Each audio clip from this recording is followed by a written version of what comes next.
નમસ્કાર વિદ્યાર્થી મિત્રો.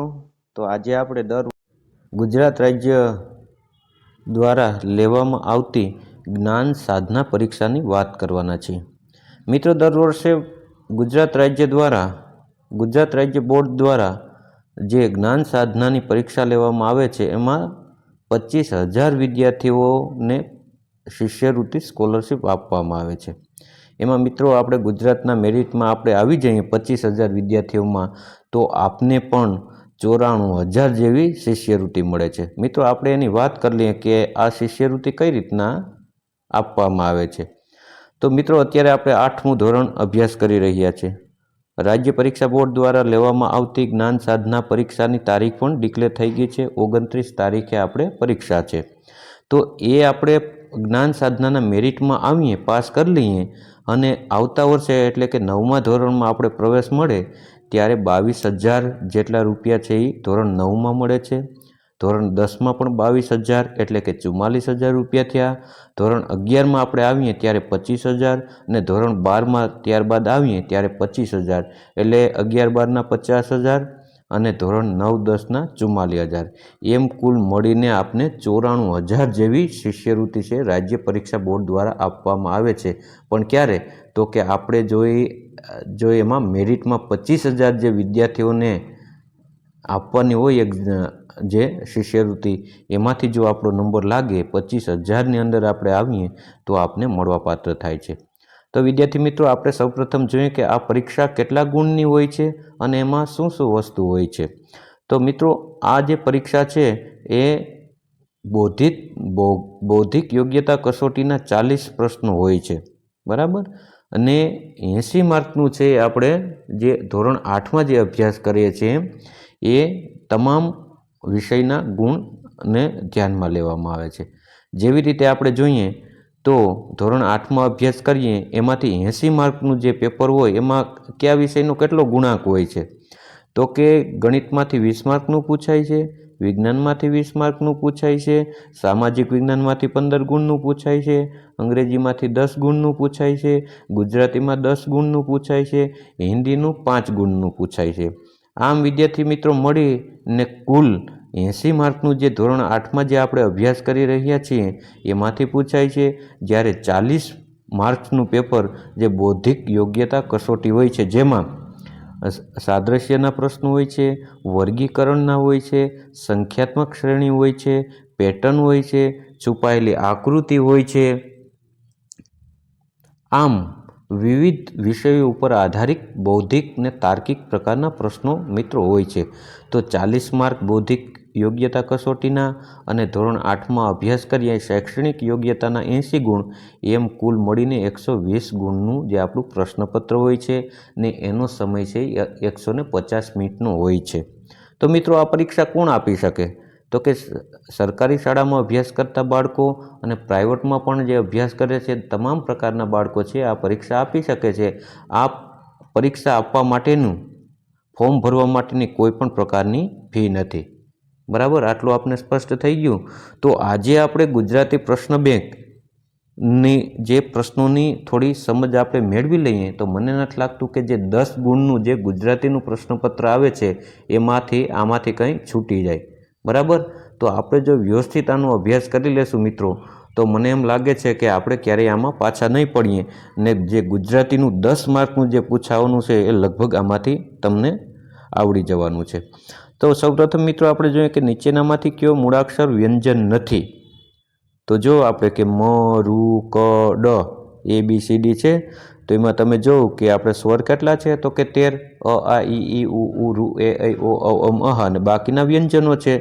તો આમાં શું કીધું આપણે? નીચેનામાંથી કયો મૂળાક્ષર વ્યંજન નથી? તો આનો જવાબ શું આવશે? આનો જવાબ આપણે બાલ દોસ્તો આવશે કે રૂ, કેમ કે રૂ સ્વર છે. ત્યારબાદ બીજો પ્રશ્ન છે કે નીચે આપેલા મૂળાક્ષરો પૈકી કયો મૂળાક્ષર મહાપ્રાણ છે? તો બીજાનો જવાબ આવશે એ. ત્રીજું છે કે ઓષ્ઠ્ય વ્યંજન ઓળખો. બે હોઠ જે ભેગા મળી ને આપણે કયો વર્ગ બોલવામાં આવે છે? તો કે પ, ફ, બ, ભ, મ જે છે એમાં બે ઓષ્ઠ્યનું ઉચ્ચારણ થાય. તો એનો શબ્દ આપણે કયો છે આમાં? તો કે ભ, એટલે એ એનો જવાબ સાચો આવશે. ચોથું છે કે અનુનાસિક ધ્વનિ ઓળખો, તો એનો જવાબ આવશે આપણે મ, કેમ કે એ અનુનાસિક ધ્વનિ છે. બરાબર. ત્યારબાદ પ્રશ્ન 5, અલગ પડતું ધ્વનિ જોડકું શોધો. તો અલગ બધાથી કયું ધ્વનિ જોડકું પડે છે એ આપણે અલગથી તારવવાનું છે. તો એમાં આવશે એ. તો આપણે એમાં રાઈટની નિશાની કરી દઈએ. જ ટ ઝ ઠ, કેમ કે ઓલા બધા છે ક ખ ગ ઘ પ ફ બ ભ મ ત થ દ ધ, પણ આ જ ટ ઝ ઠ એ અલગ પડે છે, તો એ લખવાનું છે આપણે. છઠ્ઠું છે સાચો ક્રમ ઓળખો. તો એનો જવાબ આવશે બી, કંઠ્ય, તાલવ્ય, મૂર્ધન્ય, દંત્ય, ઓષ્ઠ્ય. ક્રમ પ્રમાણે જે કંઠથી બોલાય, તાળવાથી બોલાય, મૂર્ધાથી બોલાય, દાંતથી, ઓષ્ઠી. આવ્યો ક ખ ગ ઘ ચ ચ જ જ ન્ય ટ ઠ ડ ઢ ણ ત થ દ ધ ન પ ફ બ ભ મ, જે આનો સાચો ક્રમ છે, તો એ લખી નાખવાનો છે આપણે. સાતમું છે પછી કે હું અઘોષ અને અલ્પપ્રાણ છું. તો સાતમામાં શું આવશે? ડી આવશે, ટ. તો એનો ઉલ્લેખ આપણે કરવાનો છે. ત્યારબાદ આઠમું છે કે અલગ પડતો ધ્વનિ ઓળખો. તો અલગ પડતો આપણે ધ્વનિ છે એને ઓળખવાનો છે. તો આપણે જોઈએ કે અલગ પડતો એમાં ધ્વનિ કયો છે, તો કે એમાં આવશે આઠમામાં ડી, ન છે એ અલગ પડતો ધ્વનિ છે. નવમું છે મને ઉચ્ચારવા બોલવા માટે હવાનું મોજું નાક વાટે દ્વારા પસાર થાય છે. તો 9 છે એમાં શું આવશે? બી, અનુનાસિક, નાક વાટે એટલે નાકમાંથી જે બોલાય છે. ત્યારબાદ 10મું છે કે ગ છ જ ઝ ધ્વનિ ખાલી જગ્યા છે. તો 10મામાં શું આવશે? તાલવ્ય. ત્યારબાદ છે 11મું કે ખોટી જોડ શોધો. ખોટી જોડ છે એ આપણે શોધવાની આમાં છે 11મામાં. તો આમાં આપણે ખોટી જોડમાં જઈએ તો આમાં આવશે 11મામાં ડી, કે બ ભ જ ઝ. 12મું છે કે નીચેના ધ્વનિમાંથી અલ્પપ્રાણ ધ્વનિ શોધો. તો 12મું છે એમાં શું આવશે? સી, ટ અને ડ. ત્યારબાદ 13મો પ્રશ્ન આપણે જોઈએ કે ચ પ્લસ આ પ્લસ ન પ્લસ દ પ્લસ ઓ. તો એમાં આપણે 13મું છે તો એમાં કયું આવશે? બી, ચાંદો. 14 છે કે અઘોષ ધ્વનિ અલગ તારવો. તેમાં શું આવશે? પ ફ એ. 15મું છે હું કોઈપણ પ્રકારનો અવરોધ વિના બોલતો ધ્વનિ છું. આ બોલીએ તો એમાં કોઈ પણનો અવરોધ આવતો નથી. જ્યારે 16મું છે નીચેનામાંથી કયું ધ્વનિ જૂથ મૂર્ધન્ય છે. તો એમાં ટ ઠ ડ ધ એ મૂર્ધાથી એનો ઉચ્ચાર થાય છે, તો એ લખવાનું છે આપણે. ત્યારબાદ હવે આપણે 17મો ક્રમ આવી ગયો. 17મા ક્રમમાં છે કે નીચે આપેલા ધ્વનિમાંથી અનુનાસિક ધ્વનિ કેટલા છે. તો 17મામાં શું આવશે? સી આવશે. તો આપણે સી રાઈટ કરી દઈએ. 17મામાં સી. બરાબર. 18મામાં દંત્ય ધ્વનિ કયો છે તે ઓળખો. તો 18મું દંત્ય ધ્વનિ છે એ આપણે દાંતમાંથી ઉચ્ચારણ થાય તો દંત્ય તનો આપણે ઉચ્ચાર કરીએ તો આપણી જીભ છે એ દાંતને સ્પર્શ કરે છે, એટલે એ દંત્ય ધ્વનિ છે. તો એમાં સી એનો આન્સર આવે. ત્યારબાદ 19મું છે કે નીચેનામાંથી કઈ ધ્વનિ જોડ સાચી છે.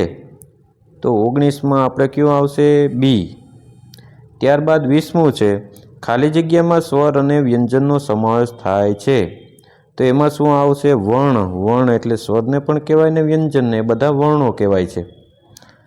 ત્યારબાદ 21મું આપણે જોઈએ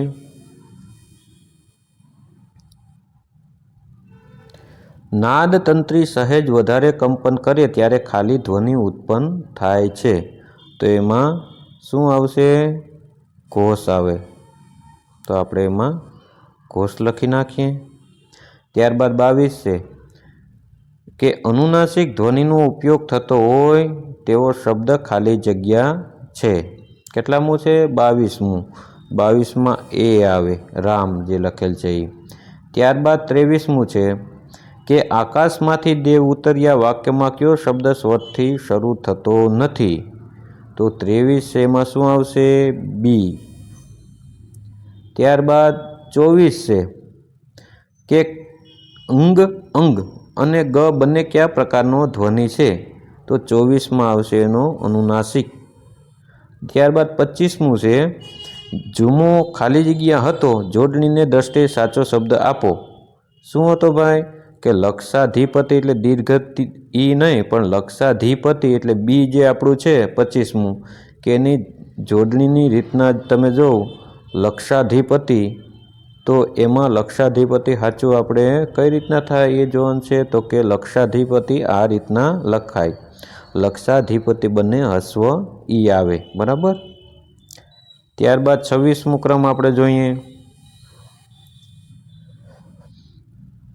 નીચેના શબ્દોમાંથી ખોટી જોડણીવાળો શબ્દ શોધો. તો આપણે શું કરવાનું છે 26મા ક્રમમાં કે ખોટી જોડણીવાળો શબ્દ કયો છે? કવિ, નસીબ, ઉર્મિ, ઋષિ. પણ કવિ છે એમાં વિષય હસવો આવે એટલે એની જોડણી જે ખોટો શબ્દ આપને શોધવાનો કીધો તો એ છે એ ખોટો છે એટલે એમાં રાઈટ મેં કરી દીધું. ત્યારબાદ 27 નંબર છે પરકમમાં શબ્દનો સાચો શબ્દ આપો. તો પરકમમાં શબ્દનો સાચો શબ્દ આપણે આપવાનો છે એને શું કહેવાય? તો કે પરિક્રમા. એને પરકમમાં પણ લોકો તળપદી ભાષામાં બોલતા હોય છે. ત્યારબાદ વારો આવ્યો છે 28નું કે જ્ઞાન સાધનાની પરીક્ષા ખાલી જગ્યા માટે હોય છે. તો વિદ્યાર્થી મિત્રો આપણે બધા જાણીએ જ છીએ કે કોના માટે હોય છે? શિષ્યવૃત્તિ. તો ખોટું છે, શિષ્યવૃત્તિ એ પણ ખોટું છે, શિષ્યવૃત્તિ ડી પણ ખોટું છે. તો સાચું કયું છે? તો કે બી જે સાચું છે કે શિષ્યવૃત્તિ એ જોડણી એની સાચી છે.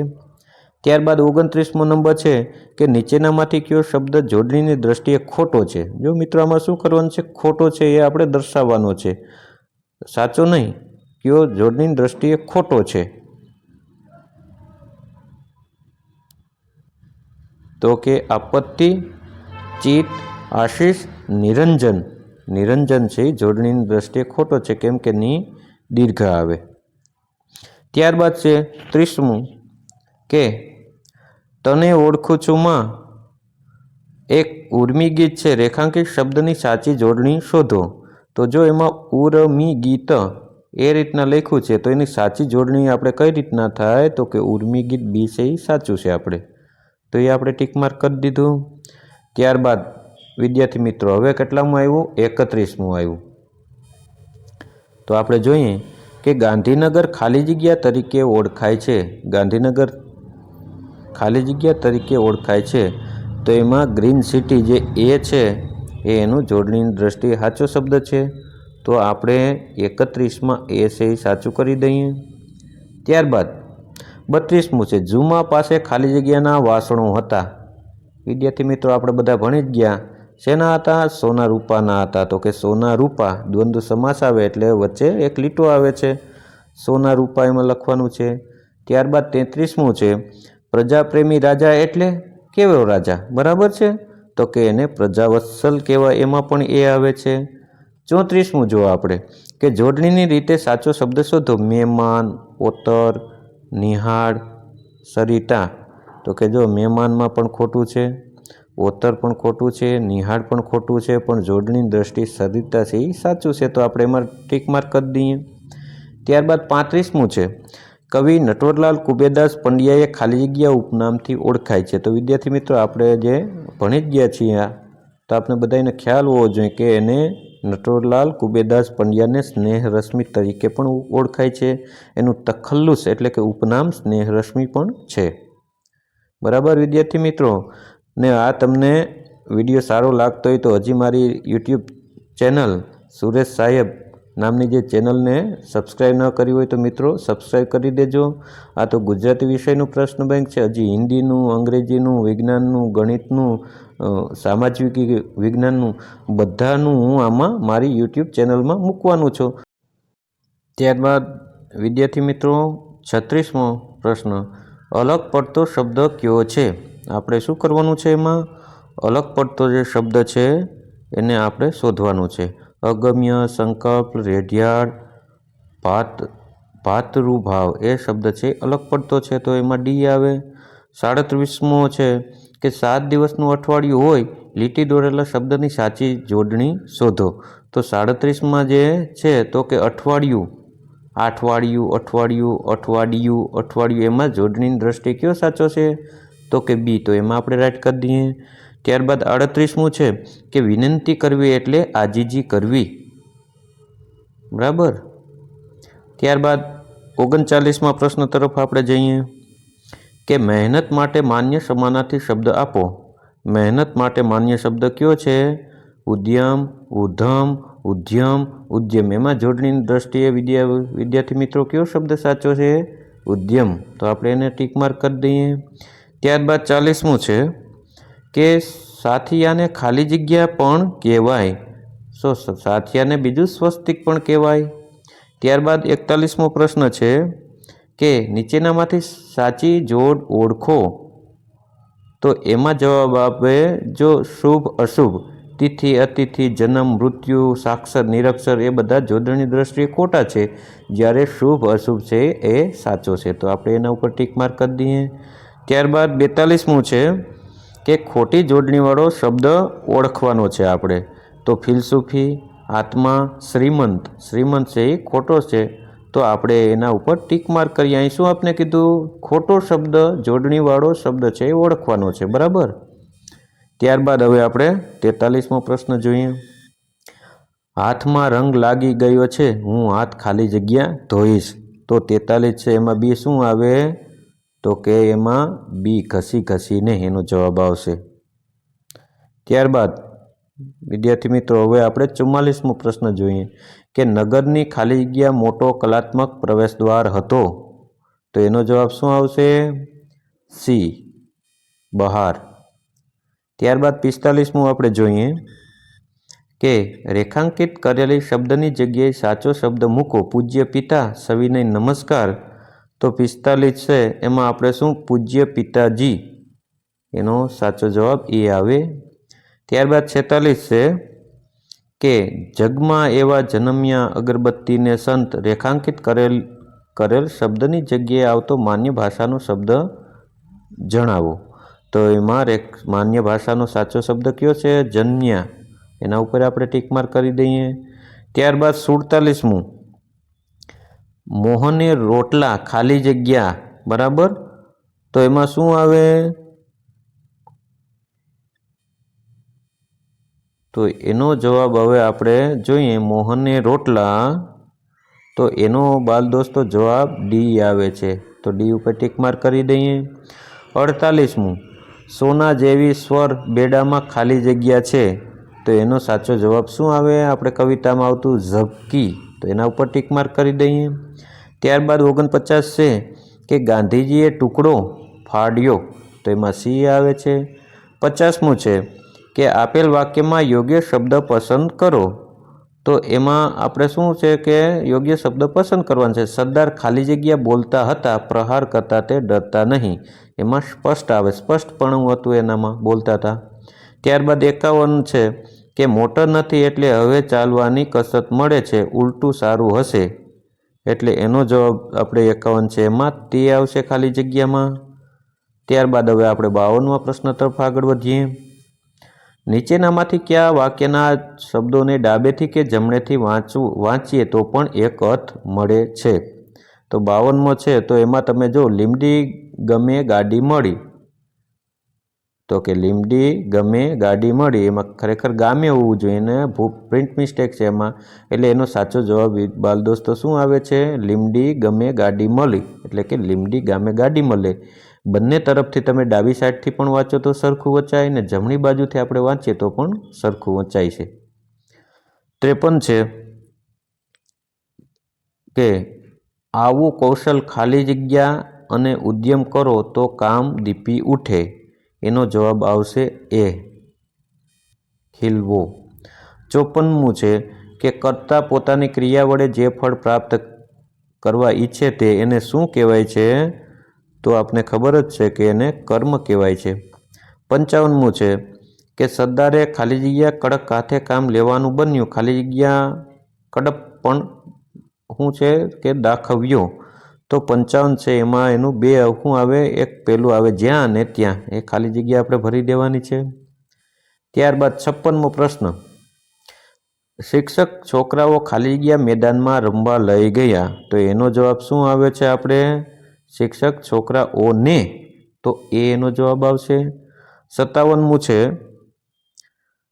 કે નીચેના વાક્યમાંથી સાચું વાક્ય શોધો. રમેશે કપડાં પહેરીએ, સાચું વાક્ય છે. 58મું છે કે પેલા બાળકે તેને ખાલી જગ્યા ગોદમાં તેડી લીધું, તો 58 છે એનો જવાબ શું આવશે, વાલપૂર્વક આવશે. 59 છે કે મીનાએ ખાલી જગ્યા બૂમ પાડી, તો 59નો જવાબ શું આવશે, સી, મોટેથી બૂમ પાડી. 60મું છે માજી ખાલી જગ્યા વાત કરતા હતા, તો 60 છે એમાં શું આવે, એ હાંફતા હાંફતા વાત કરતા હતા. ત્યારબાદ હવે 61મા પ્રશ્ન તરફ આપણે આગળ વધીએ. 61મો પ્રશ્ન વિદ્યાર્થી મિત્રો આપણે જોઈએ તો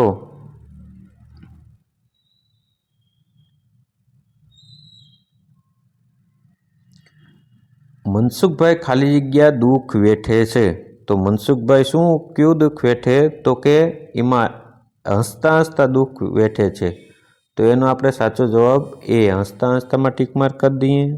ત્યારબાદ 62 છે રીના ખાલી જગ્યા દોડીને આવી, ઝડપથી દોડીને આવી. 63 છે ચુનીલાલ ખાલી જગ્યા કુટુંબને આધારરૂપ પણ બન્યા છે, ભણતા ભણતા, તો એમાં સી આવે છે. ત્યારબાદ આપણે આગળ વધીએ. 64મો પ્રશ્ન, 64મો છે કે પણ ખાલી જગ્યા દિવસના થાકને લીધે બીજની સવારે તો 7:30 જ ઉઠ્યો, તો એનો જવાબ આપણે આવે છે 64માં બી, એ, પણ એ દિવસના થાકને. 65મો છે નિખિલ રાયે પૂછ્યું ત્યારે કહે કે ખાલી જગ્યા સાકાર બને છે, એમાં કોલસામાંથી. ત્યારબાદ 66મો પ્રશ્ન છે આપણે કે આપેલ વાક્યમાં યોગ્ય શબ્દ પસંદ કરો. ખાલી જગ્યા ભાષણ કરવાની વિનંતી કરવામાં આવી હતી, પરંતુ તેમણે ના પાડીને કહ્યું કે સરદાર જ એકલા ભાષણ આપી શકે, તો એમાં આપણે 66મો છે એમાં શું આપે, ગાંધીજીએ એ વાક્ય કીધું હતું. 67મો પ્રશ્ન છે કે ભાસ્કર કાકા ખાલી જગ્યા સાથે સૌથી વધુ બનતું, કોની સાથે બનતું હતું, 67 આપણો ક્રમ છે એમાં, તો કે બાળકોની સાથે વધારે લાગણી હતી એમને. ત્યારબાદ 68મું આપણે જોઈએ કે આપેલ પંક્તિને પૂર્ણ કરો, તો આપેલ પંક્તિને પૂર્ણ કરો, જે મળ્યું ખાલી જગ્યા કરી સૌથી સવાયું એને, બરાબર, તો એ આપણો જવાબ જે 68મું છે એમાં શું આવે, બી, એને કાળને, બરાબર. ત્યારબાદ આપણે 69મા પ્રશ્ન તરફ આગળ વધીએ. 69મો પ્રશ્ન છે કે 2 કલાક વહેલા ઉઠવાથી મારી જિંદગીમાં 4 વર્ષ જેટલો મબલક વધારો થાય, આ ખાલી જગ્યા ભોળવાઈને મેં તો સંકલ્પ કરી નાખ્યો કે 5થી મોડા ઉઠવું નહીં, તો 69નું છે એમાં આપણે શું આવે, એ વિચારથી, એટલે એમાં વિચારથી આવે. ત્યારબાદ 70મો પ્રશ્ન છે કે ભાસ્કર કાકાએ ખાલી જગ્યા સોનેરી સલાહ આપી, તો 70મો પ્રશ્ન જે છે એનો જવાબ આપે છે કેને સલાહ આપી હતી, તો કે નિખિલ રાયને. 71મો પ્રશ્ન છે કે નીચે આપેલા શબ્દોને કાવ્ય પંક્તિઓમાં ક્રમ અનુસાર ગોઠવો. પંથ તારો કાપ્યે જા, પગલે પગલે સાવધ, ખાલી જગ્યા અજવાળી વીરા, પ્રેમળતા પ્રગટાવ્ય જાય, તો 71 છે તો એમાં શું આવે, રહીને અંતર્મનને, એમાં ડી આવે છે. ત્યારબાદ 72 છે કે નરેશે માહિતી ગોઠવીને ચાર્ટ ખાલી જગ્યા તૈયાર કર્યો, બરાબર. ત્યારબાદ હવે આપણે 73મા પ્રશ્ન તરફ આગળ વધીએ. તો બાલ દોસ્તો 73મો પ્રશ્ન છે એનો આપણે જવાબ જોઈએ તો કે દાદાને હવે ઓછું સંભળાય છે એટલે તે ખાલી જગ્યા બોલે છે, તો એમાં શું આવે છે, ઓછું સંભળાતું એ માણસ મોટેથી બોલતા હોય, તો એમાં મોટેથી લખવાનું છે. ગાંધીજી સ્વદેશ ખાલી જગ્યા લડી રહ્યા હતા, તો એમાં શું આવતો, સ્વદેશ કાજે, કાજે એટલે માટે, સ્વદેશ માટે, પોતાના દેશ માટે લડી રહ્યા હતા ગાંધી બાપુ આપણા. 75મો પ્રશ્ન છે નીચે આપેલા શબ્દોનું વિશિષ્ટ રૂપ શોધો, તો એમાં શું લખેલ છે, મડદું, તો મડદુને શું કહેવાય, તો કે લાશ પણ કહેવાય ને શબ પણ કહેવાય, એનું શિષ્ટ રૂપ થયું એટલે સાચું રૂપ થયું. ત્યારબાદ આપણે 76મા પ્રશ્ન તરફ આગળ વધીએ. નીચે આપેલા શબ્દોનું વિશિષ્ટ રૂપ શોધવાનું આપણે અહીં કીધું, તો 76માં શું આવશે કે ખરીદી. હટાણું એટલે શું થાય? હટાણું કરવા ગયા તો કે ખરીદી કરવા ગયા. 77મો છે કે આપણને વિચારો ખાલી જગ્યા આવે છે માતૃભાષામાં જ આવે છે. માતૃભાષા આપણી ભાષા છે એટલે કોઈ એમ કહે છે કે મને અંગ્રેજી ભાષામાં કે હિન્દીમાં સપનું આવ્યું? નહીં. આપને કેમાં સપનું આવે? હંમેશા માતૃભાષામાં જ. ત્યારબાદ 78મો છે પ્રશ્ન કે વિકરાળ આંખ જોઈ ભલભલાના આંજા ગગડી જાય તો એને શું ગજું? તો 78મો પ્રશ્ન છે એમાં શું આવે? ડી, એની વિકરાળ આંખ જોઈ. 79 છે ખાલી જગ્યા લેખિકાની હાજરીમાં નિશ્વાસ નાખ્યો તો 79 છે એમાં આપણે શું આવે? જગમોહન દાસ. 80મો છે કે આઝાદી કાજે આપણે કેવી અને કેટલી યાતનાઓ વેઠીએ તે માત્ર એક ઝલકે છે તો એમાં શું આવે છે? 80માં બી આવે છે, દેશ નેતાઓએ. ત્યારબાદ આવે આપણે 81મો પ્રશ્ન જોઈએ. અંજન ઉપર નિખિલરાય પોતે ગુસ્સો કેવી રીતે ઠાલવે છે? કેવી રીતના ગુસ્સો જે ઠાલવે છે એ આપણે કહેવાનું છે. થપ્પડ મારીને થપ્પડ ચોંટાડી દે છે. એ આપણે પાઠમાં આવ્યું હતું, સાકરનો શોધનારો પાઠમાં. ત્યારબાદ 82મું છે જે શબ્દ નામ કે સર્વનામના અર્થમાં વધારો કરે તેને શું કહેવામાં આવે છે? તો કે એને સી વિશેષણ કહેવામાં આવે છે. 83 સંજ્ઞાનો પ્રકાર જણાવો. ઝાડ. તો ઝાડ છે એનો બાલ દોસ્તો સંજ્ઞાનો પ્રકાર કયો છે એ આપણે આમાં ઉલ્લેખ કરવાનો છે તો કે જાતિવાચક, કેમ કે આખી જાતિનો બોધ કરાવે છે. 84મો છે કે દ્રવ્યવાચક સંજ્ઞાઓ ઓળખાવો. તો આપણો સી છે દૂધ છે એ દ્રવ્યવાચક કહેવાય સંજ્ઞા. 85મું છે કે સંજ્ઞાનો પ્રકાર ઓળખાવો. ભારત. તો કે એ વ્યક્તિવાચક સંજ્ઞા કહેવાય એને. ત્યારબાદ 86મા પ્રશ્ન તરફ આગળ વધીએ. ભાવવાચક સંજ્ઞા ઓળખાવો. 86મું. તો ભાવવાચક સંજ્ઞા આપણે કયો છે? કયો ભાવ દર્શાવે? તો કે ગુસ્સાનો ભાવ, તો કે ગુસ્સો. 87મો ક્રમ છે ક્રિયાવાચક સંજ્ઞા ઓળખાવો. તો 87માં શું આવશે? રમત. રમવાની એક ક્રિયા થઈ છે. 88 છે સમૂહવાચક સંજ્ઞા ઓળખાવો. તો એમાં શું આવશે? લશ્કર. એ આખા લશ્કરનો બોધ કરાવે છે એટલે એને સમૂહવાચક કહેવાય છે. ત્યારબાદ 89મો પ્રશ્ન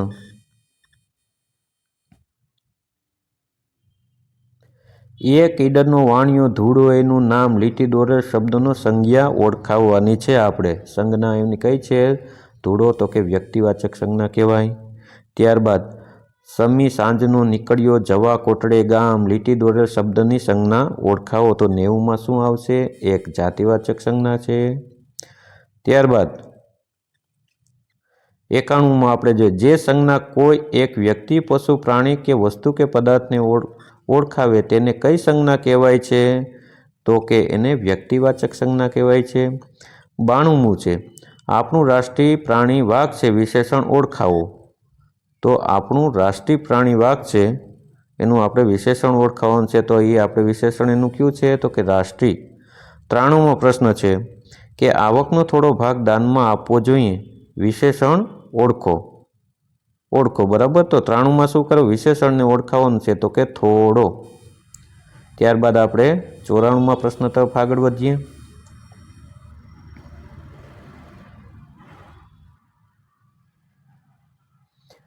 મને અતિશય આનંદ થયો ઓળખાવો. વિશેષણ ઓળખો. બરાબર. તો એનું આપણે વિશેષણ અતિશય એ વિશેષણ આવે છે. ત્યારબાદ 95 છે લોકોએ ધરતીકંપનો તીવ્ર આંચકો અનુભવ્યો. ઓળખાવો. વિશેષણ ઓળખાવવાનું છે તો એમાં તીવ્ર આવશે.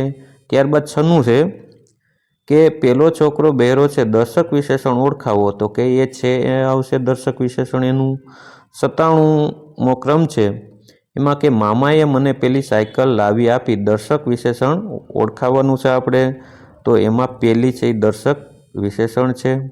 ત્યારબાદ 98મું છે કે તું કેવી ચા પીવે છે. પ્રશ્નવાચક વિશેષણ ઓળખાવવાનું આપણે આમાં છે 98માં. તો આપણે 98માં એનું પ્રશ્નવાચક વિશેષણ આપણે ઓળખાવીએ તો આપણે એનું પ્રશ્નવાચક વિશેષણમાં છે કે તું. તું કેવી ચા પીવે છે? તો એનું વિશેષણ પ્રશ્નવાચક વિશેષણ છે. 99 છે કે તમે કેટલા ભાઈ બહેન છો? પ્રશ્નવાચક વિશેષણ ઓળખાવો. તો કે કેટલા. ત્યારબાદ છેલ્લો પ્રશ્ન 100મો પ્રશ્ન છે તારે શું કામ કરવાનું બાકી છે? પ્રશ્નવાચક વિશેષણ ઓળખાવો. તો એમાં શું છે એ પ્રશ્નવાચક વિશેષણ કહેવાય. તો મિત્રો આ હતું ગુજરાતી પ્રશ્નપત્રનું જે સોલ્યુશન. મિત્રો આપણે આ 1 થી 100 પ્રશ્નો જો વ્યવસ્થિત આપણે તૈયાર કરી લેશું તો મને નથી લાગતું કે આમાંથી કોઈ પ્રશ્ન છે એ છૂટી જાય ને આપને ન આવડે. તો આ જો આજનો વિડીયો, આગળના વિડીયોમાં મળીએ. Thank you.